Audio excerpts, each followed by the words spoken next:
Hey guys, Key here for ButtonSmashers.com, and this is our review for The Lost Child. As you can see, there is obviously a distortion in the mortal world. Perhaps time is playing a joke for such an impossible phenomenon to occur. Things are getting complicated. You have no idea what I'm talking about. Some games you just know are going to be a hit. Others take you by surprise. The Lost Child is one of the latter. It's a game that happens to be in a subgenre which I believed I didn't particularly like. But whoa, did it change my mind. For transparency reasons, I believe you should know that I've been strongly vocal about my dislike for first-person dungeon crawling RPGs. My reasons? Well, it's obvious. Because I can't see my character. These types of games are generally a mixture of simple first-person gameplay mixed with a bit of visual novel appeal and some turn-based battles. On their own, each of these sound like a good idea, but together, they just don't seem to mesh right. Well, at least to me. Or should I say, they didn't. After throwing hours upon hours into The Lost Child, it's clear to me that I'm actually a fan of this genre now. Bring on the Eterno Odyssey! So, what changed my mind? What aspects of the game won me over? The short answer is that it's a mixture of two things. One is the autopilot system, and the other is the huge amount of high quality voice acting. These two make what usually seems like a chore become an enjoyable experience. In this genre, players usually spend hours upon hours backtracking and grinding in visually unappealing locations. Now, I don't say this as an insult, but rather as a matter of personal taste. First-person dungeons just don't appeal to me. The blend of two-dimensional flat tiles pretending to be 3D just look cheap to me. Add to that having to repeatedly traverse never-ending restrictive corridors of the dungeon, and you have a recipe for me that's just not appealing. The autopilot system hugely improves this by allowing players to automatically traverse the locations they've got on their map. This is also helped by the fact that the dungeons, or layers as they're called in this game, are not randomly generated. Most have a set structure, and after you fully map them out, it's easy to just set a location and have your character move to it while you sit back and have a nice cup of tea. In fact, I found grinding using this system to be the most appealing form of grinding I've ever used. Just picture it. Autopilot grinding in a JRPG and also being free to play some PES at the same time. Oh! Kodakawa Games, I love you. Thanks for allowing me to play two of my favorite genres at the same time. Now, this type of play isn't possible for the entire game due to some locations having moving walls, traps, or other things that you need to engage with. But for grinding, it's perfect. The Lost Child's other redeeming feature, its voice acting, is the other reason I enjoyed playing this game so much. When I started this game, I honestly didn't expect any voice acting. I knew that there would be, but I didn't expect it. I guess you could say I planned on muting the voice acting and just powering through the experience. Oh, and I tried to do that. But damn! Kodakawa Games and NAS America be on their A game with this one. My Switch review setup uses a headset and earbuds for working on reviews.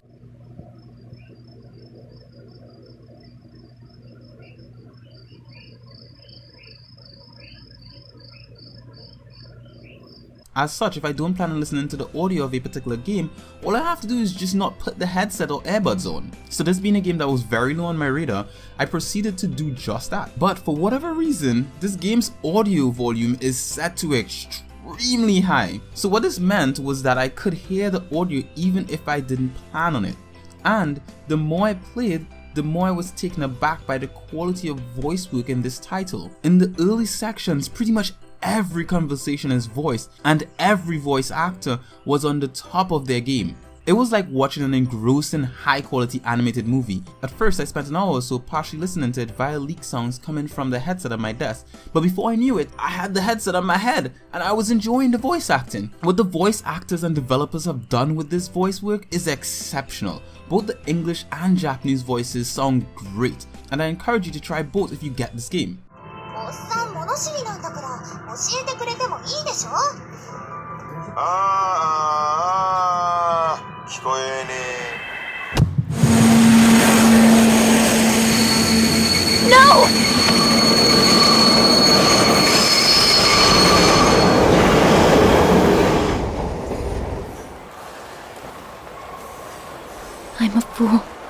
should have known. Here, take this case. I really don't want you to use it, but please live.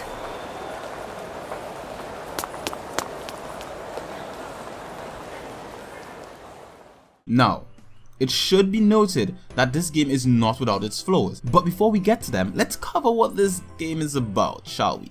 The plot is centered around a heaven and hell setting, with the main character Hayato and the angel Lua being the focal point. Hayato is the chosen one, chosen by God to wield the legendary weapon called the Gango. It's pretty much a gun that allows you to capture angels, demons, and fallen angels. Once captured, the player must purify them to use in battle.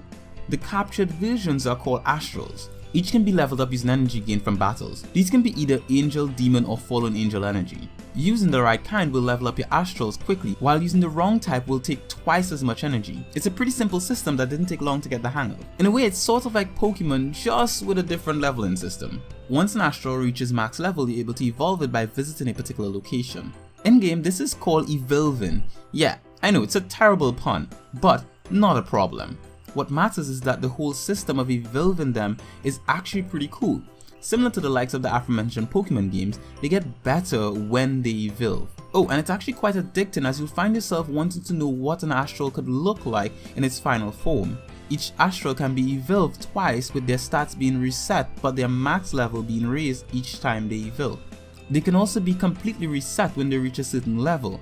This will cause them to lose all their skills and revert to level 1 of their base form, but with higher base stats. Working the system will allow players to have superpowered versions of their favorite astrals. The astrals also have different elements: fire, lightning, wood, water, and wind. These elements each have their own strengths and weaknesses. For the most part, you can ignore them, especially if you plan on grinding like I do. But if you're playing the game by sticking to the main plot, then you're going to want to learn the strengths and weaknesses of the system. Astrals also learn new skills in battle, but this seems rather random to me. I never knew when they were going to learn a new skill because it's not linked to the leveling system at all, and it happens during battle, interrupting your already set inputs. Add to that, you have a different leveling system for Lua and Hayato compared to the astrals. Astrals use energy to level, which means their level is totally dependent on you collecting energy and using it on them, whereas Hayato and Lua gain XP like a standard JRPG.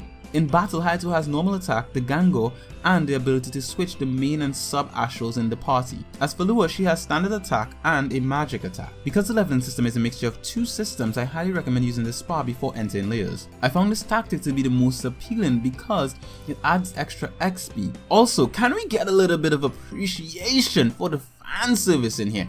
Damn, dude lovers must be rejoicing. But worry not, lady appreciators, there's fan service for you too. As for the other systems in play, well, you have the tongue maps, the world map, and a couple locations that you'll visit regularly before each layer visit, including the spa. Once a location becomes standard, the characters don't have much voice dialogue in them, but there are always new locations popping up, and you can always count on conversations between Lua, Hayato, and his boss. You see, Hayato is a journalist who covers occult topics, so he'll constantly be given jobs by his boss. In the game, you visit the office more regularly than any other location. Think of it like your base. You can save there as well as take on new investigations. A little bit of advice though is to accept every investigation.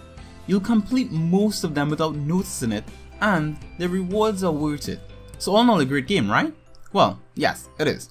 But as mentioned before, it does have its flaws. Remember how I mentioned the audio was preset at a high volume? Well, that includes the music and sound effects, not just the voice work. There is, however, a quick fix to this. Just lower the volume of music and sound effects to about 30% while leaving the voices at 100%.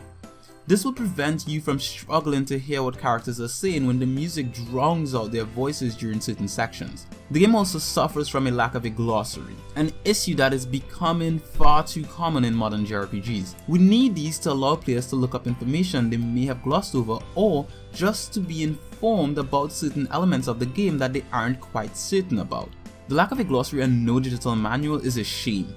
For this review, I spent a lot of time on the game's official website for information on things I missed or didn't quite understand. And that wasn't even enough for me. Some of the game was just basically trial and error. The visual novel sections are also sadly a problem for me.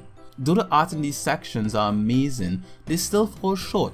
This is due to the lack of engagement in these sections once you've completed them. For the most part, there's only one area of relevance and the rest is just set dressing. Lastly, this one is a personal peeve of mine that I've brought up numerous times in other reviews I've done. Why does my main character suffer from silent protagonistitis? There's no reason for this here, because Hayato is not a created character. He is a character who has his own, well, character. He should have been given voice work in line with the other characters to bolster the otherwise great package. Instead, he sucks.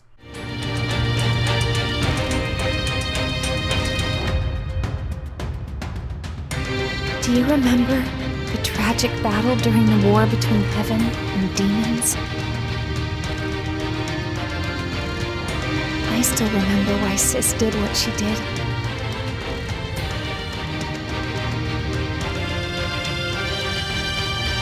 I know now, it was all for the sake of this world.